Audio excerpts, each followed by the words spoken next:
Hi, I'm Nathan. And I'm Katie. And you're listening to the Content Marketing Lounge podcast. I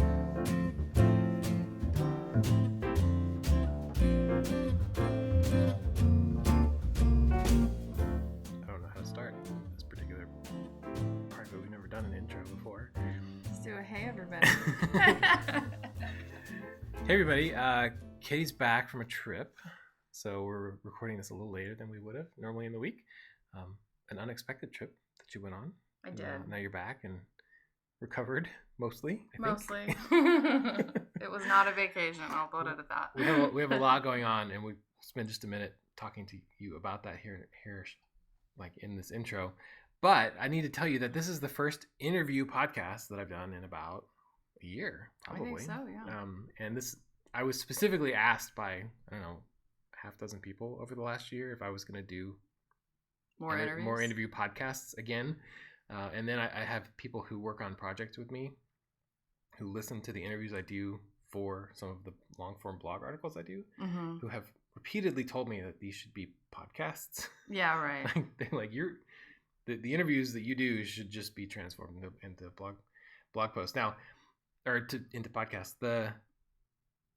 The process of interviewing somebody for a blog post is a little different than interviewing them for a podcast. So I still got to up my interviewer game a little bit, I think. You mean for the podcast? Yeah, for the podcast. Yeah. So I'm happy. I'm really happy with the conversation we had today with Andres, which you'll hear just in a second. So he's a copywriter. He's based in Mexico, and it's really fascinating to hear his story of how he came out of not being very great in the world of he tried to be an engineer like me, and his phrase was, I kind of suck at life, and he meant like that kind of life. And I think we've all had, a lot of us listening to this, and you and me have had a bit of that story in our lives. Well, he talks a lot too about going after the career he thought he was supposed to go after, which I think many of us fallen into that trap as well. We've both had that happen.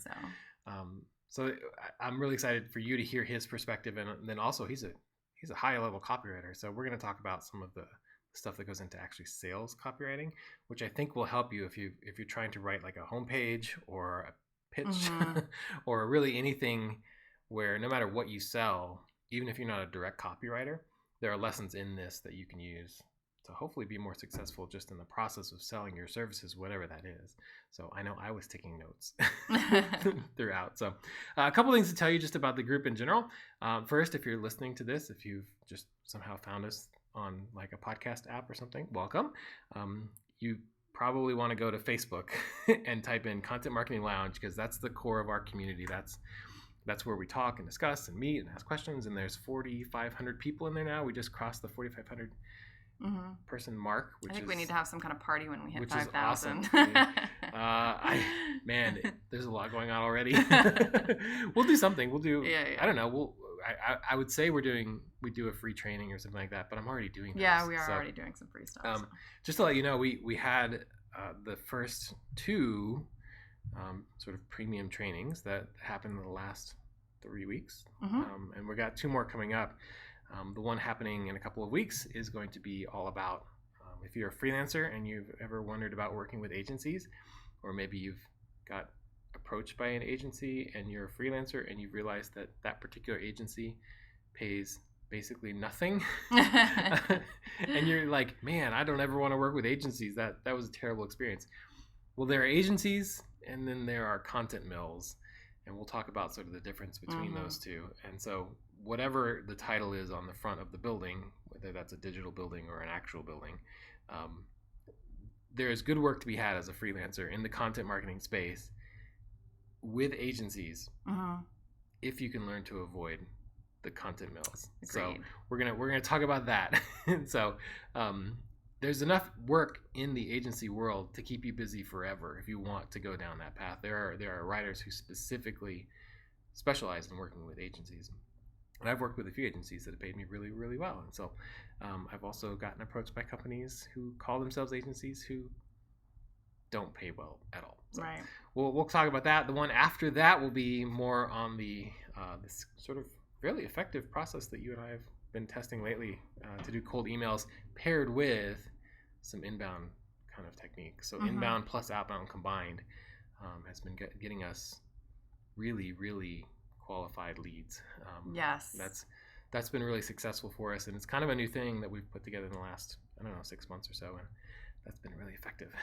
So, it has, and even when they reply and they're interested in our services, it's not exactly necessarily what we were advertising, but it's still right up our alley and like really good work for us and a really good match. And they've come in ready to work with us. Yeah, absolutely. It hasn't been sort of tire kicker kind of leads, which, I've dealt with all kinds of leads over the course of my freelancing career, and also since we've, started doing this agency thing. But that's been so successful, I want to bring that process to you. Right. And so we'll be covering that in about a month in the webinar that'll be coming in a month. If you haven't realized yet, there's this thing out there called the 10K Freelance Community, which is the sort of like a spin-off group of the Content Marketing Lounge. If you're a freelancer, if you're an aspiring freelancer, if you're a side hustler, if you're interested in becoming any sort of independent, person doing work in the content marketing space, this community is for you. I'm trying to make it intimate, and my goal is to create the most supportive group of freelancers anywhere on the internet, because I was looking around and there are not terribly supportive communities that are out there in various places. So try to keep the cost low, the value high. If you come to one of these webinars that we were just talking about, you can get in to that group for 3 months, all access to all the stuff for free. So and then after that, it's like $1 to get in for a month, and then eventually, if you like all that, then eventually it becomes $20 a month. So even at $20 a month, I hope there's plenty of value in that group to make it worth your while to stay. But I'm trying to give everybody a chance to try it out and to see, like, if it's for you, hang around, and if it's not, that's no problem at all. You should have a chance to get in there and see if it's for you. And I also selfishly, I'm trying to get the numbers up in that group a little bit, so that it becomes an actual community. So there's a tactic behind what I'm doing here. So still, the early results have been really positive so far. There's about 15 people in there, just in this very early phase, and we haven't added anybody from the who's qualified for the bribe right yet. Yeah. And the conversation is flowing over in the 10K community. So we've got all kinds of people there too. We've got people who are brand new, and we've got people who have been at it forever. Yeah, so it's pretty mixed. I'm already learning a lot, even just being in part of that community. So come join us. I hope you will. If you're looking for information about that, check the pin post in the Facebook group. I think that's all the logistical things we need to say. I think so. I think we've covered it all. The interview with Andres is going to cover a lot of this, like I was saying, a lot of the emotional trigger things. There's something specifically that you pointed out that I wanted to ask you about before we get into it with Andres. Okay. Yeah. At one point, you're going to hear in the interview, he talks about how what people want, and he says at some point, and I'm not going to get the phrasing exactly right, that what we really want is to be part of a community and to be taken care of. Yes. And you listened to the recording as you were doing the editing, and you said, how do you feel about that? Yeah, particular... for one thing, I feel like it has applications well outside of marketing. Absolutely. We're talking very much about like it feels like Maslow's hierarchy of needs falls into this discussion as well. But just a lot of like, does this apply to marketing? And like, is that at the core of what everyone wants? And as opposed to the idea that we all want freedom, which was what he contrasts it with. Yeah. So, we all think we want freedom, but we really just want somebody to take care of us and do everything for us. And I was like, oh, that's interesting as a concept. I think just as a teaser, I'm with him. I think in some areas of life, I think that's what he's saying is 100% true. Yeah, and I think for sure. In other areas of life, maybe we want to blaze our own trail. So, and I don't think it's the same for every person. Yeah. So I think it's definitely useful content or useful concept for sales, and I think you'll hear that come through. And I definitely think that's where the concept where we use the word turnkey for freaking everything. Yeah, no kidding. We want it to be ready to go and us to not have to do anything. Yeah. And it's very much like, you do it for me. Or if you're a bad marketer, you'll use the word bespoke. Bespoke. But please don't do that. There's someone who's listening to this. And I still don't really understand what that word means. Like, it means I feel turnkey. Like it gets used. I know, but they mean it as turnkey. Such a weird. Even turnkey is not a good term. Yeah. Like, please don't put that kind of jargon on your website. And if it's there, you can go delete it, and I'll never see it. And I think I'm not judging you. The last time I heard the word bespoke used, and I wish for the life of me I could remember it, it was something about he was wearing a bespoke suit. Yep. I don't even remember what that was What's from. that? I understand what they're trying to say, but come like on, off the rack. Let's get some better language. Yeah, exactly. Anyway, with that, we'll transition, and here's me and Andres in conversation. If you sell anything, I hope this will be helpful to you.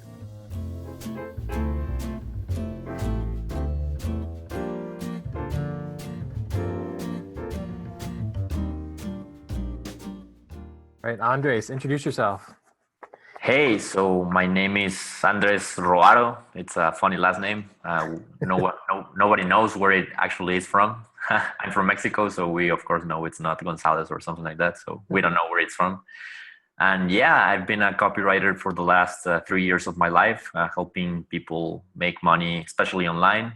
This year, my campaigns have helped, are well on their way to make more than $1 million.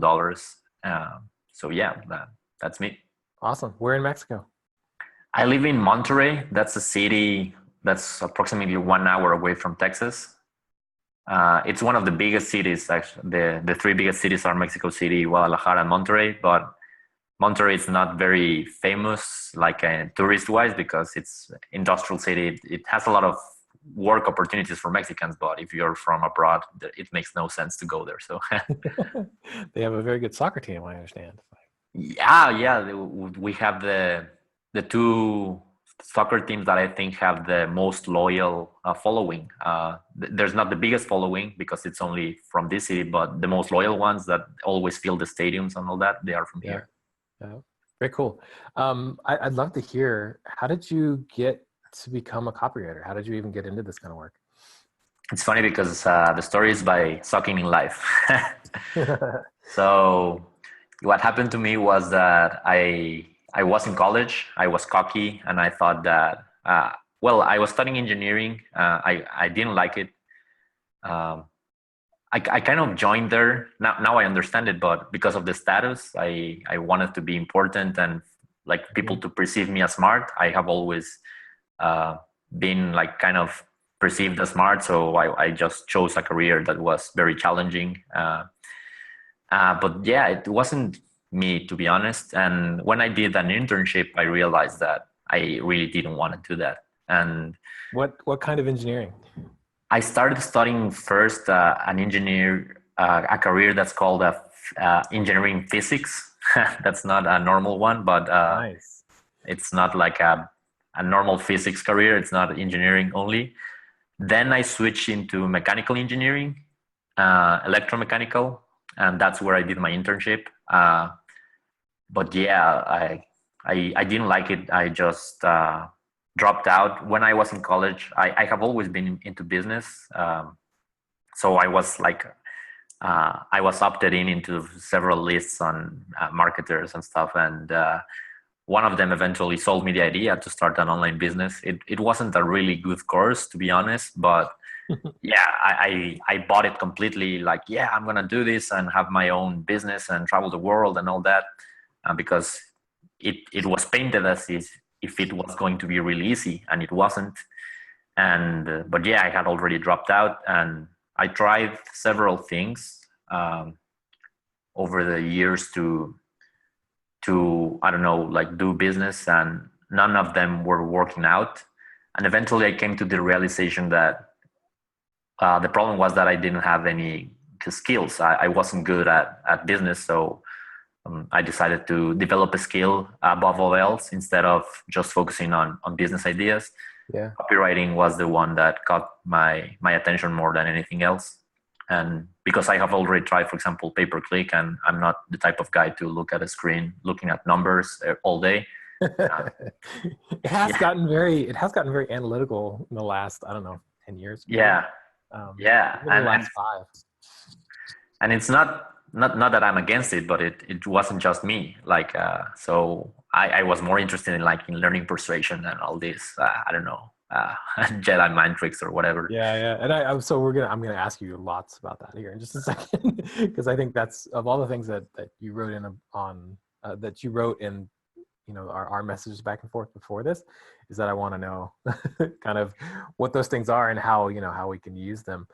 I find it really interesting that I run into lots of people, and I'm one of them. Like, I studied engineering for 2 years too. And it just, I did it because I was one of these kids that was good at everything.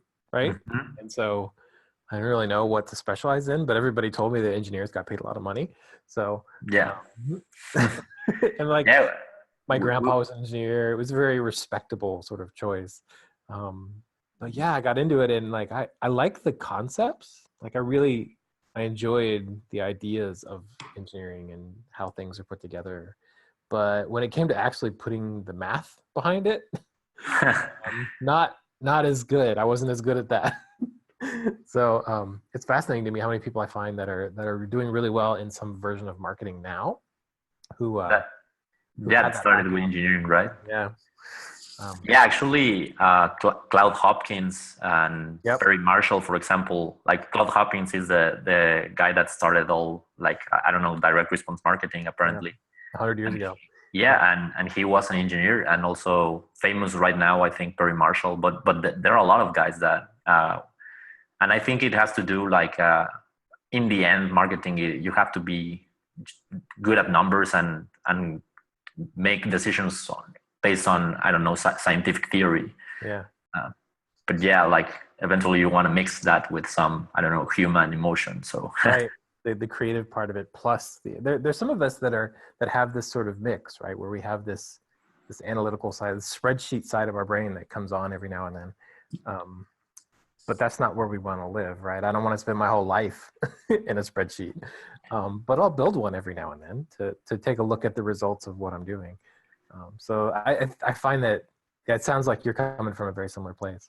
Yeah. And for me, it was like, for example, when I was in school, like, I was really good at physics and math and not the rest of the subjects, but I don't know, they just came naturally. The rest of the subjects I was good, but I just didn't put, I don't know, my mind into it, and I just passed them. I didn't care about, like, being the best on them. And on the other ones, it was an ego thing. Like, I want to demonstrate that I'm really good at them. So that's why I put some work into it, and I really had really good results. And because of that, I identified myself like, oh, I'm an engineer, when in reality, like, if I'm honest, it's not because it was fun. It's just like, I like the idea of being good at something. Yeah.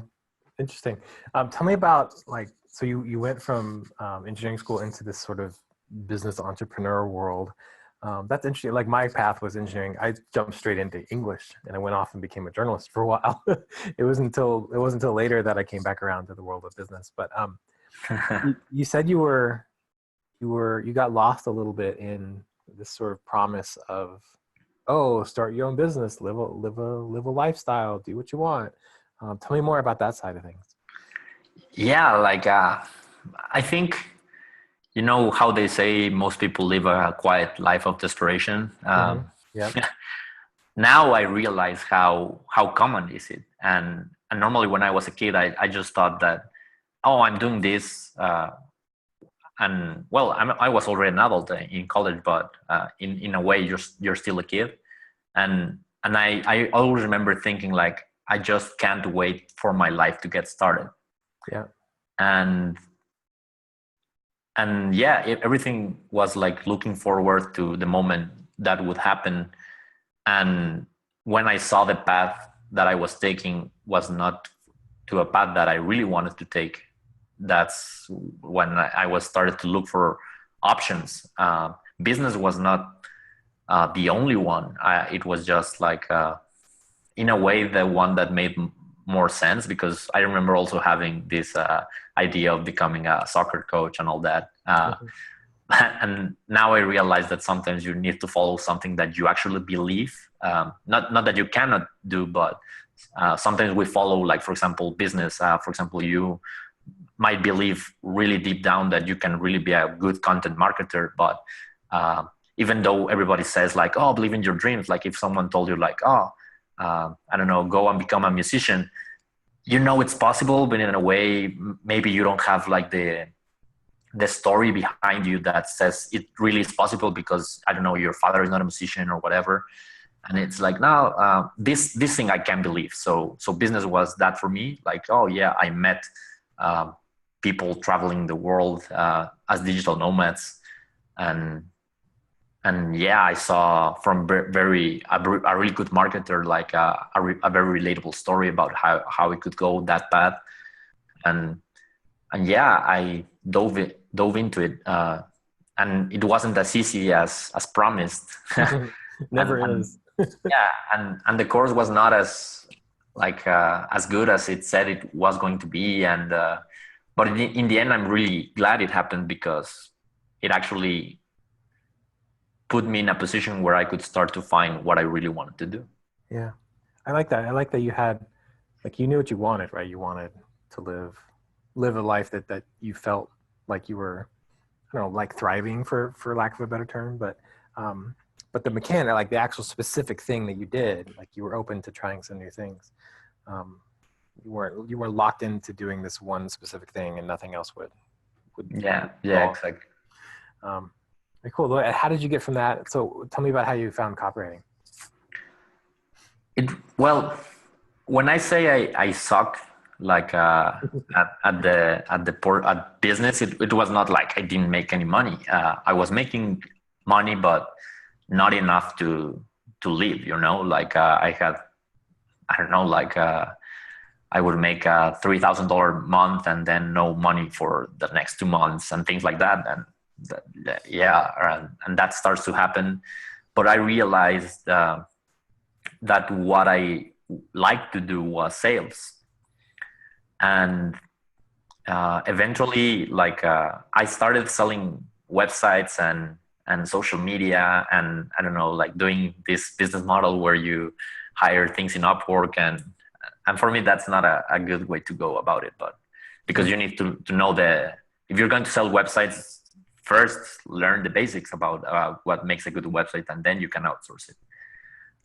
That's the way I think now, but back then I was doing that, and I don't know, like I realized that the part of business that I enjoyed the most was like talking with people and convincing them of doing something that was good for them. Yeah. And that's such a pure approach to sales, because at its best, like marketing and sales, yeah, it's full of people who are trying to scam you. But when it works correctly, what it is you have something that helps, like legitimately will help someone live a better life, and they don't know that. And so, like, it's your responsibility in a way to bring that to them. That's how marketing works. Marketing and sales work when they're working correctly. So I love to hear you say that. Yeah, that's the way it's supposed to be. Actually, one of the reasons why I started to transition into more, like, for example, I started selling websites, and the reason why I started to transition more into marketing services, because I started first trying pay-per-click and all that, was that I knew that some people needed a website, but then I saw that you put the website like on the web, and then people don't get into there and buy. Like, you need to drive the traffic, or you need to actually make the website have some elements of persuasion over there. And then I started to learn marketing because of that. My interesting of not just, I just want to sell you something. No, I want you to have something that actually works and right. and builds your business. Right.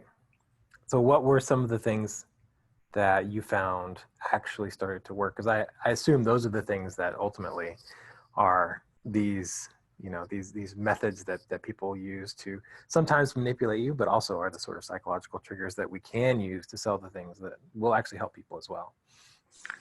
So in copy, well, I work a lot in the world of selling info products. But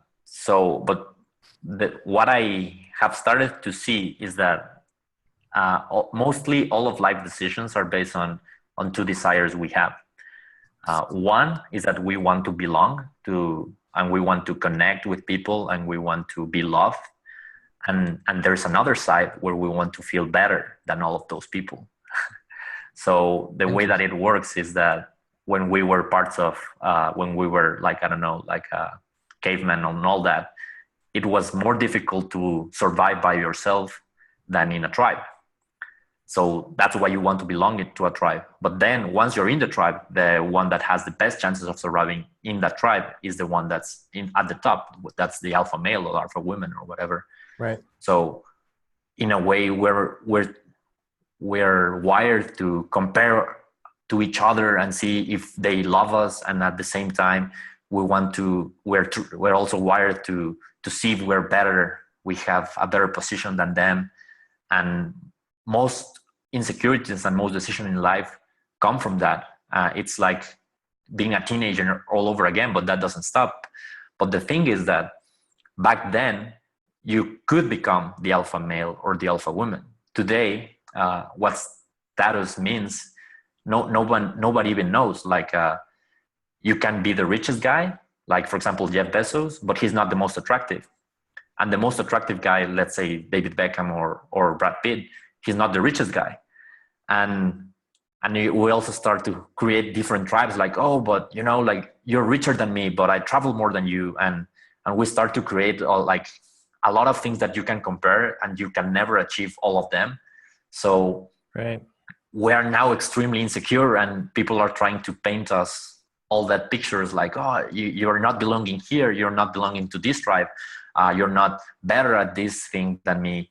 And the thing is that when you're selling info products, but it applies to almost all of life, is that we are also like in a state where we are afraid, and we feel like we're in the ocean with no idea where to swim to. Like, where's the nearest island? I don't know. Like, I'm just in the middle of the ocean, and we just want someone or something to come and take care of us. It's like, okay, like, just tell me where to go and I'll go. And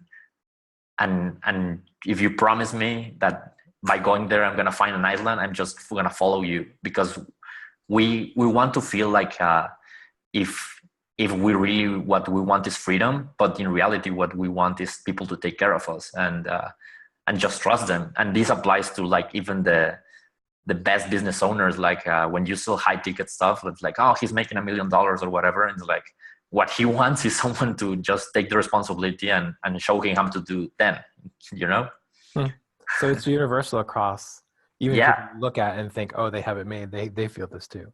Yeah, they feel it too. And you just need to realize that it's never going to end. Like you're wired to compare yourself, and in a way it has helped you to go and achieve things and all that. But at some point you actually have to realize that it's always going to be there, and I just need to be okay with it. And you can get a little bit rid of it, like by meditation and all these things that make you more grounded. Mm-hmm.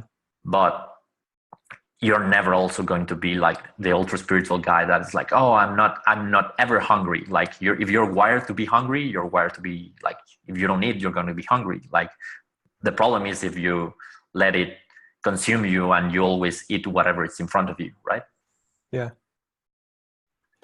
That's really interesting. I think, when I think about what you're saying in the context of some of the more spammy, less reputable stuff you see floating around, especially in the world of marketing, they do, don't they? Like they always try and put this sort of thing out there in front of you that says, like, oh, if you only had 1 million Twitter followers, or if you only had a 6-figure business, and I'm guilty of it too, right? I just launched a thing, like I just launched a new community that I titled, the 10K per month freelance community. Hopefully people understand that what I'm hoping to do is to build a community of people who are working toward that goal rather than trying to make them feel bad about where they're at now. But even me, I guess I'm guilty of it a little bit. The thing is that it works. Like it totally does. Yeah, it works on me, and it's worked on me in the past too. I'm not sure that that's necessarily a bad thing. Yeah, no, like you just have to realize that it's okay. Like like in a way, like I'm happy that the guy showed me that I didn't like my life, so I could do something about it. At the same time, I also need to work towards the point where I'm actually happy with my life. But and it's like a paradox, but you can be fueled by both things, like normally in my copy, I normally try to make people feel bad about the situation they're in. I normally try to help only people that have really good products that actually help people have a better life. But yeah, like in a way, I know it works, and you cannot be like all, I don't know, good. You need to, and people sometimes make change out of desperation more easily than by inspiration. So totally, always. Yeah, I mean, when you're at the bottom, that's when you're open to doing things differently, because what you're doing now hasn't worked. I learned that from Colin Terry used to say that. I was part of his mentoring program a couple years back, and he used to say that, like, to do marketing and sales is by definition, there's some piece of it that what you're doing is a little bit manipulative, and there's just no way to get around that. So what matters is what you do on the back end. Like, what matters is, did you solve that person's problem? Like, did you legitimately help them, or were you just trying to take their money and put it in your pocket and then, sell them some piece of crap on the back end? And so he leaned into that piece of it. And I've never really forgotten that. And I think he's right. I think he's right on that. Yeah. Like they say, sell people what they want, but give them what they need. Yeah. Yeah. And for example, right now, I work a lot in the market for, like, in Spanish, because it's booming and it's growing like crazy. Traffic is really cheap and all that. And I'm creating my first info product on how to write copy. And one of the things that I'm teaching them, and they didn't ask for this, is like how to get rid of insecurities and all that, because I understand how important it is for their life. And I'm going to show them, like, the tricks that they have run on them, and how to, like, they can run them, but also like how they can get free of them in a way. Right. And yeah, it's like that thing, like, give them what they need, but also like sell them what they want, and try to go, like, serve them better. Like, that's, but also understand that we're always going to be human. And yeah, like, for example, I'm writing a book, and it's called The Art of Manipulation, because even if we want to accept it or not, like, selling is manipulation, and manipulation is, people say it's a bad thing, but it's just a thing. It's like a sword. It can be used for evil, or it can be used for good. Good. Yeah. Yeah. I think that's a hard thing for some people to accept. But it's true. Like, it's just true. If you work in this business, if we're trying to bring products to the market that are new and people don't understand yet, what we're doing is trying to take their mind down a path where they start to understand the value of it. And that, call it what you want. You can call it. It may be manipulation is the word. It can be really fuzzy and uncomfortable, but this is the career we have. Yeah, and it's like, it's really manipulative for kids to cry when they need something. But if they didn't do it, like, they would die. So do you have kids? No, but I have nieces and all that, and I have a 5-year-old and an 8-year-old. Oh man, I joke when I had my kids. I happen to know a lot of salespeople for reasons. I've worked with a lot of the companies I've worked with in the past have been companies that have professional sales forces, like in the field kind of people, which is really unique, because I always end up working really closely with them, because I'm doing a lot of stuff that drives people directly to them, right? Like, so the handoff happens between me and what I'm doing, and them and what they're doing. But I used to joke with them, and a lot of them were younger guys who didn't have kids. I said, if you really want sales training, like, just go hang out with like a 3-year-old. Like, yeah, they will try anything to get what they want. I watched my 5-year-old yesterday. I heard him in the other room. He went and asked my wife. He said, can I have a piece of candy?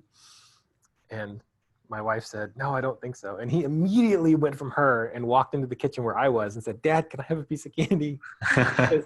Because he didn't get the answer he wanted from her, and he didn't connect in his brain that, like, I could hear him.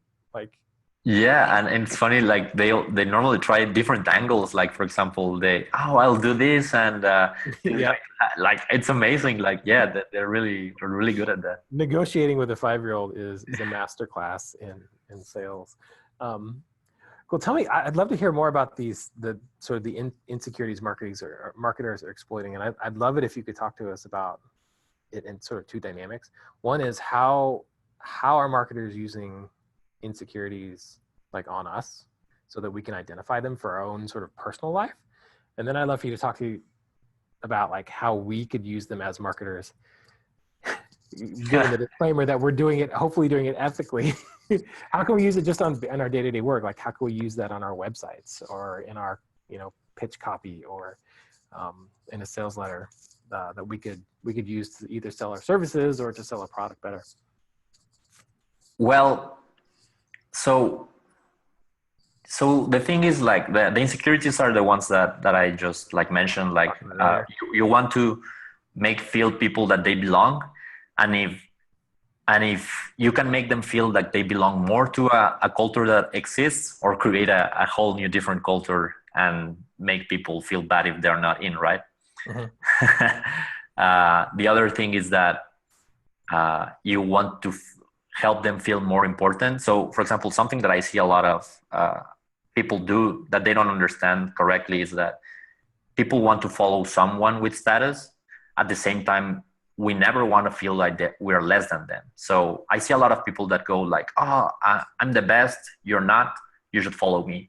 And that's not the correct approach, because in that moment I feel worse than you, and I don't want to connect with someone that's better than me. Yeah. I want to connect with someone that gets me and can show me how to, like, if you're like a friend that happens to know where I want to go. And I say like the best example is like if a doctor was your friend, not like if a doctor was just a doctor that's better than you. Mm-hmm. That is so good, because you'll listen to your friend. Yeah. And for example, a lot of doctors do this incorrectly. It's like, you should do this. Why? Because I'm a doctor. And it's like, nah, that's not the correct approach. Like, you should do this because I care, and I want to show you that I was where you were, or I have happened to help a lot of people that were exactly where you were. And I'm also not perfect.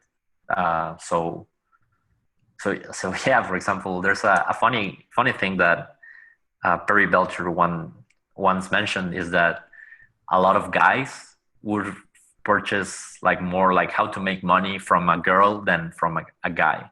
And the reason for this is that, and the reason for this is because we believe, not me, but men normally believe that they're better than women.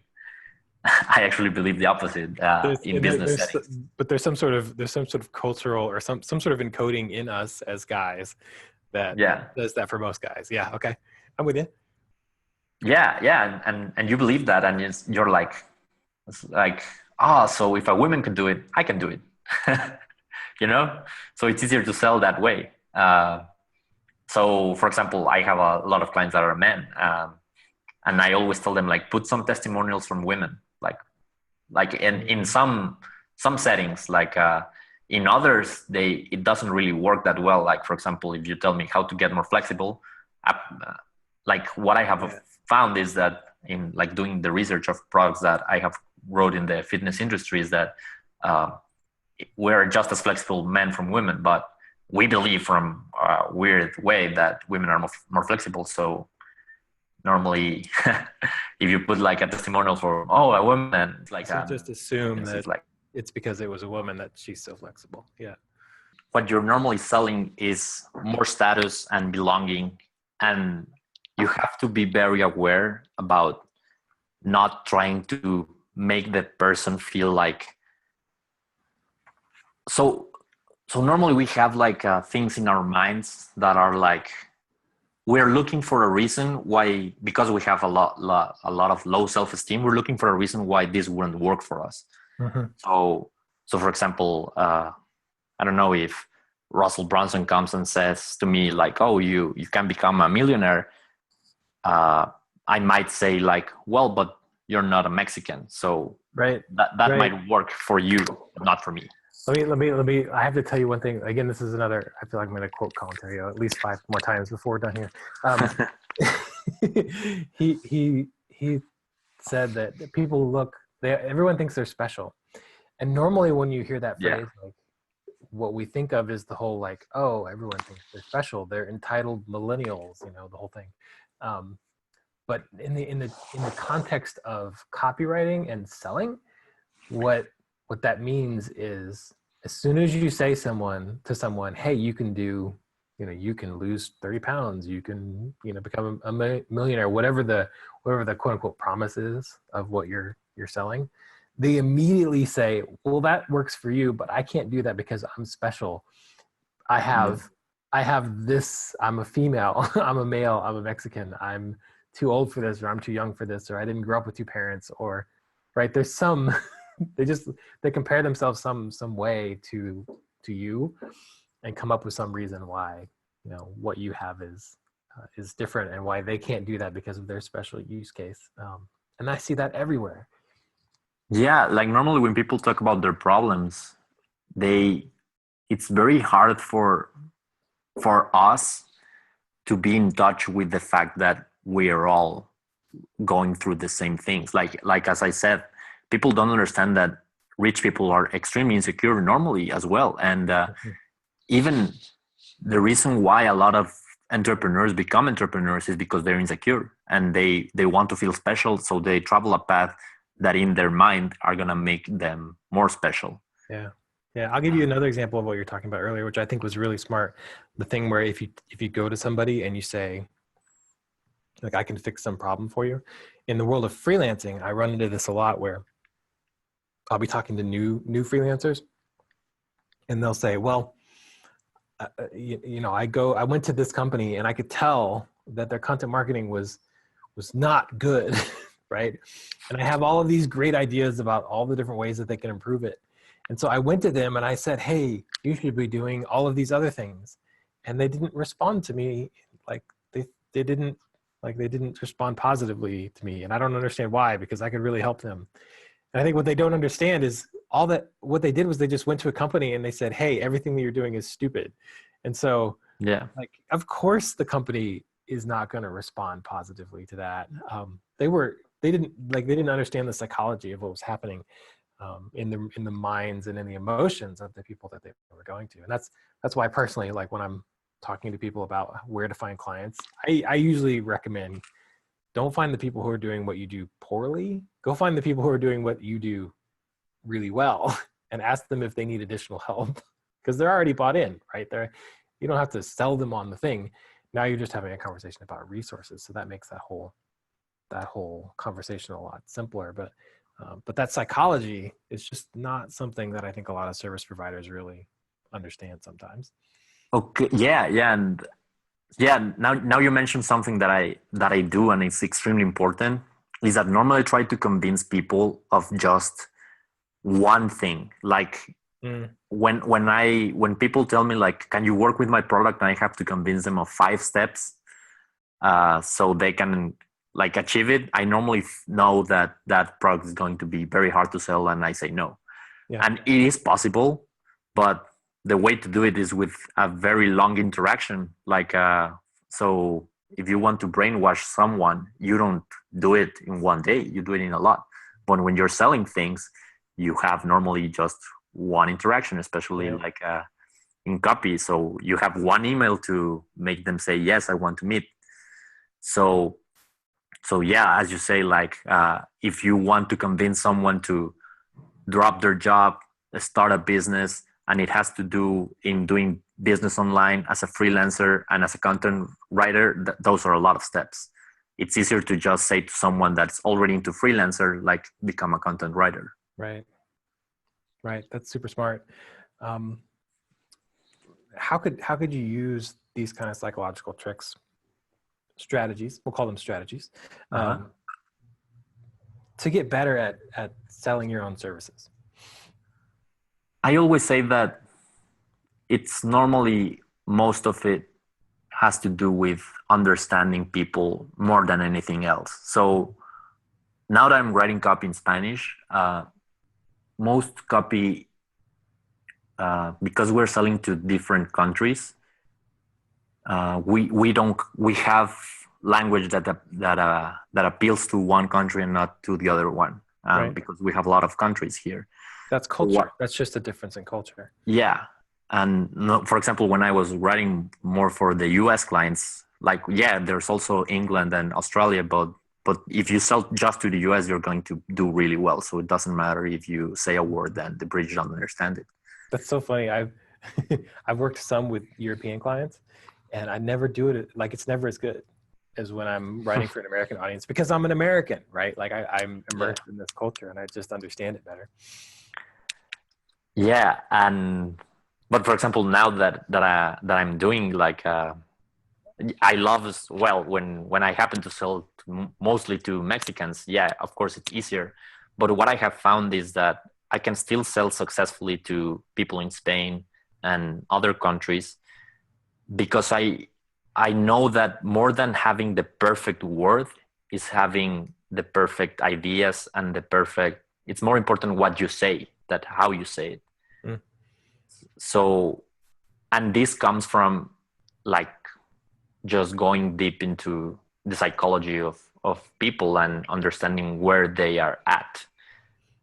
And so how do you research a Spain market versus a Mexico market?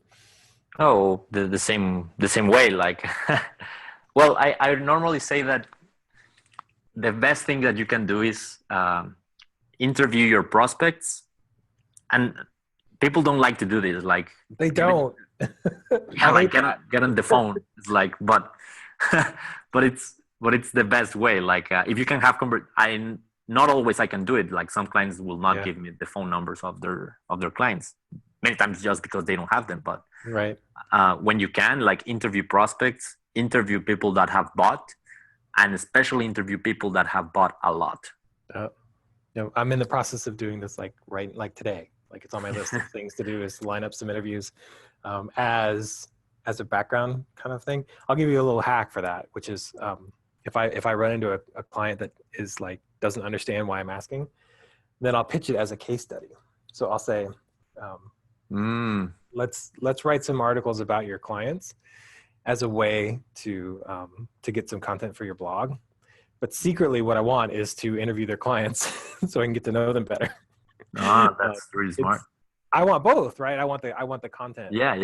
Then I get paid for that as well. Like, I get paid for the research effort. So I always pitch case study articles as one of the first things I want to do with a new client for that specific reason. So that's really smart. Yeah, like, that's also, as I mentioned, like, before we got in the call, like, I have a podcast and I interview my ideal clients, and that's one of the reasons I did it. But now that I see, like, oh yeah, it's the same logic, but you can do it for clients. Like, oh, let me do a case study.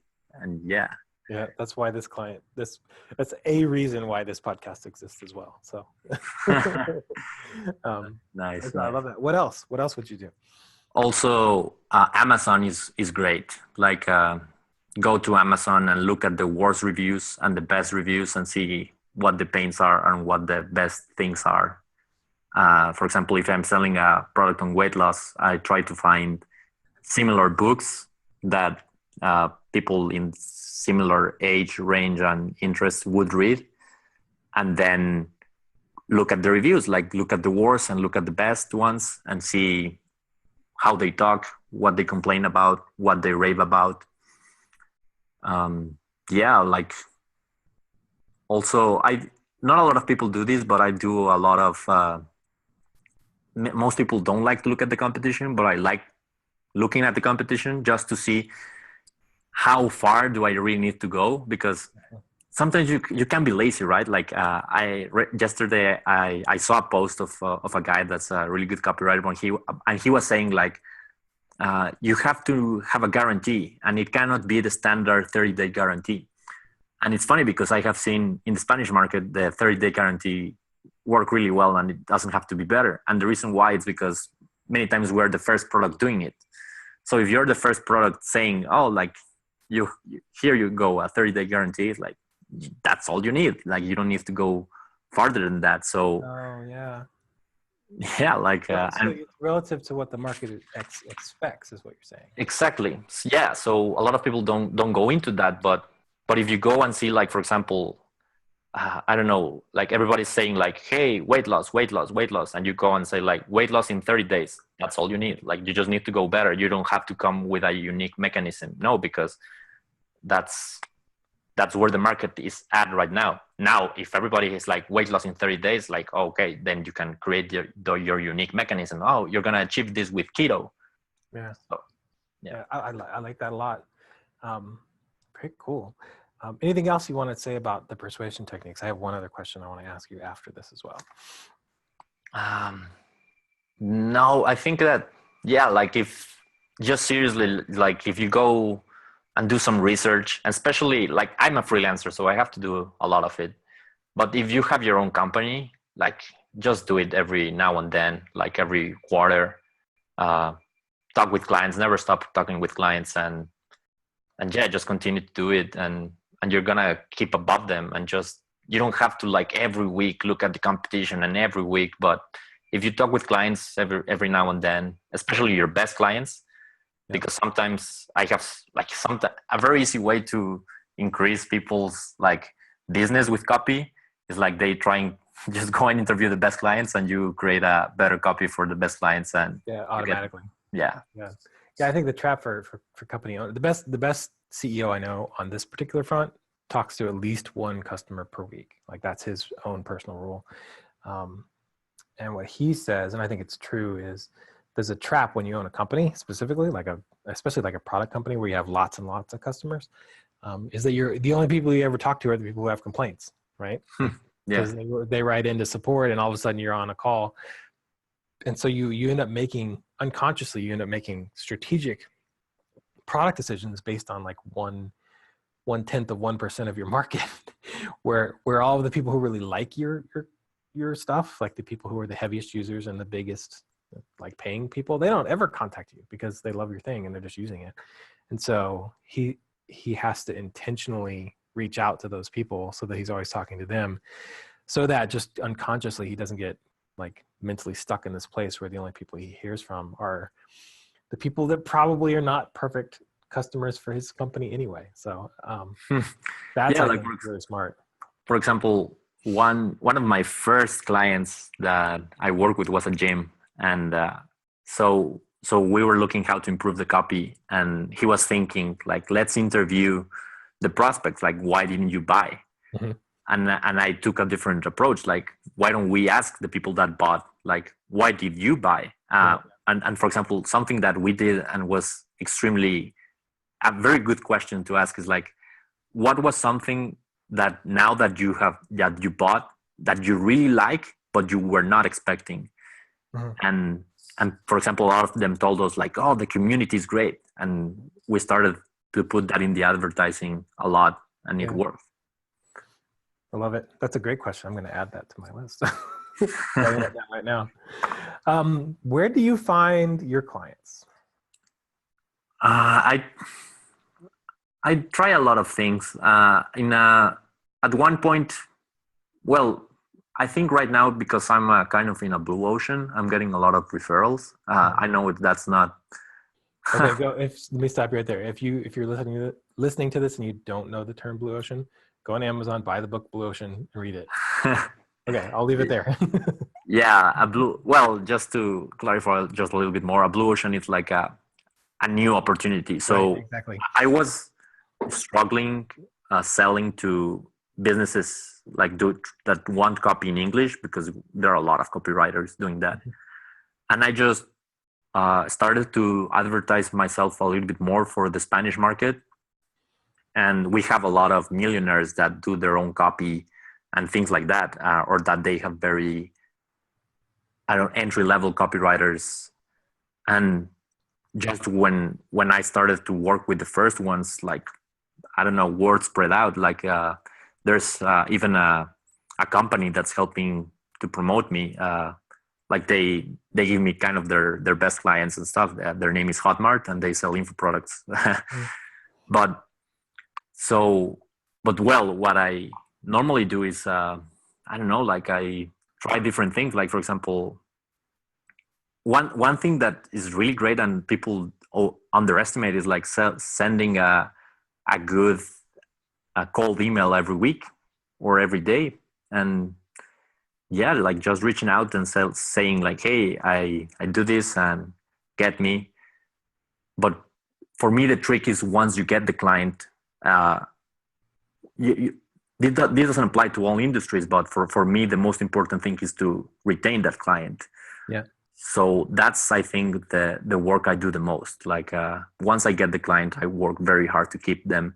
I also do little things to impress them that I know they are not as important, but I know they are impressive. So for example, I normally try to go over their products and include very fun facts over there and put them in the copy. And it's not necessarily like, it's not, sometimes it works really well for the copy, but sometimes it was not really necessary.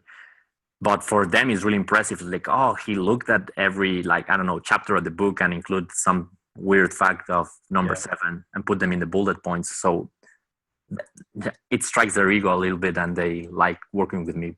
Yeah. I do those things too. I'll give you a couple that I do that work. One is if they have a product, I sign up for that product. Super simple thing to do. Mm-hmm. Right? Mm-hmm. Every company has a 7-day trial, right? Or 30-day trial or whatever it is. Even if it's like $7 or something, like I'm going to make way more money than that on the, it's worth it, right? To get in and sort of understand a little bit. Yeah. And when I get a chance, I'll find some subtle way to signal to them that I've been in there, which is I'll try and find some way to add a screenshot to something that like I couldn't have got otherwise. Or, just some way to signal to them that I'm going beyond what they would normally expect. The second thing is if I can, and since I work in the content marketing world, I'm always looking at blogs. If I can, I'll read every blog that they have. Sometimes there's way too many, right? Like sometimes it's just not practical, but but at least look at their best ones. Right, exactly. Well, and I've had several occasions where I come into a meeting and I find this opportunity to drop the fact that I've read every blog and every comment for the last few years. And they're like, "You did what?" And this is like before closing the deal, right? So it's real hard for them not to hire me after I've signaled to them that I've put in that kind of effort.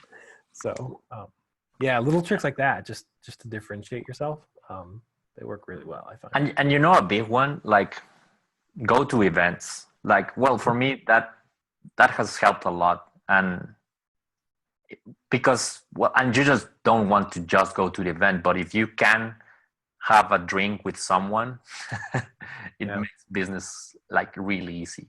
Yeah. There's another one, which is if there's any way for you to get some FaceTime, like actual in-person time. Yeah. I like to think about it in the reverse, which is once you start to talk business with somebody and they start to show an interest in what you have and like what you can do, it's hard for them not to pick you. Like it really is. It's hard for them not to hire you whenever they have a need for what you're providing. They're not going to hire somebody else, right? You're the only one that they've talked to in person. So I like that. I like the cold email thing too. I use cold email. I use cold email quite a bit. One thing that I learned this from Grant Cardone, and it's really easy to do. And for example, I'm getting more referrals than I can handle.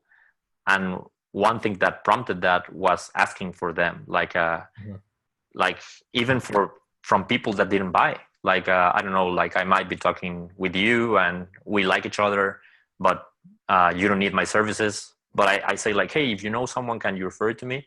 Right. And like just asking opens a lot of doors as well. Yeah, like you are now officially the only Spanish language. Like I'm not the only one. We have a lot, but what I meant was you're the only one that I know. Ah, right? Okay, yeah. And so, for example, I take that back. You're not the only one that I know. But you're the only one that I've talked to. So okay. Next time that comes up, like. Yeah, exactly. Yeah. You're the first person I'm going to think of. So. I like all that. When you do cold emails, how do you find the people to send them to? Well, I like the like think as a fish and not like as a fisherman. So So you know what I do actually when I see ads that I'm interested like in the product, I just message them. Like, I don't know, I see an ad and it's like, oh, like this could be, well, also because when I started, I worked with people that were not good fit for copywriters. Like, for example, they didn't have their offer right. They were not spending heavily on advertising. They didn't have a list. So you need to define those type of things. For example, I don't know, for you, as you said, like if they don't have any piece of content, that might not be the best type of fit, right? Right. But yeah, like what I started to do was like looking to people that for me, it was really easy. Like if they're advertising, they're a good fit. So I would just, I don't know, be on Facebook, and when I saw an ad, and that's why I said a cold email a week, because that was actually what I was doing. Like one cold email per week, not every day. If I wanted to take that for every day, I don't know what would I have done. But every now and then I would see an ad. It's like, oh, that's interesting. I could work for them, and I would just message them, and like it happens. Like sometimes only 1 out of 3 answers, but that's more than what you need. But yeah, for our kind of work, like we don't need a lot. Like I don't need a huge conversion rate on those. A couple of those to show some interest a month is enough to keep me busy. Yeah. Very cool. Is there anything that I haven't asked you that I should have asked you? Nah, I don't know. Well, I'm like sure there's something. I don't know. It might be, but not something that I think, it's like, I don't know. Yeah. Because I don't know, maybe the reason why I'm like stumbling is because I'm thinking if someone's listening to this, like could be thinking there could be more, and it's like, well, maybe he's thinking that, but at least I'm not thinking about that. I actually like to I ask that question at the end of every interview.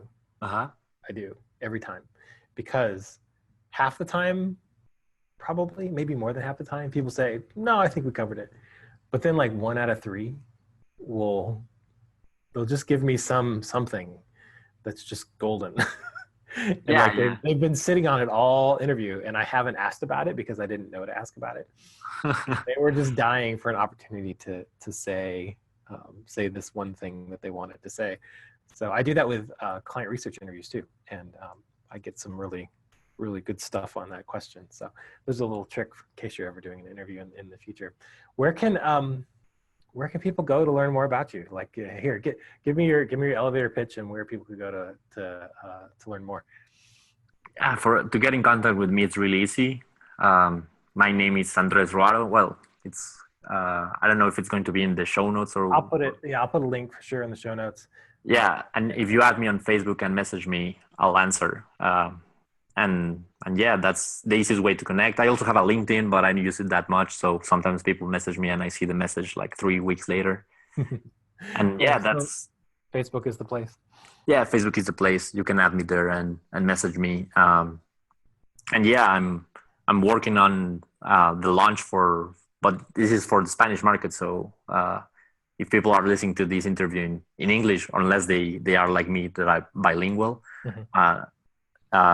very soon I'm going to start launching my how to write copy course on Spanish and all that. But I still don't have the website domain and all that, but yeah, cool. That's going to happen soon. You're an active member in the Content Marketing Lounge Facebook group as well, so I know people will see you there.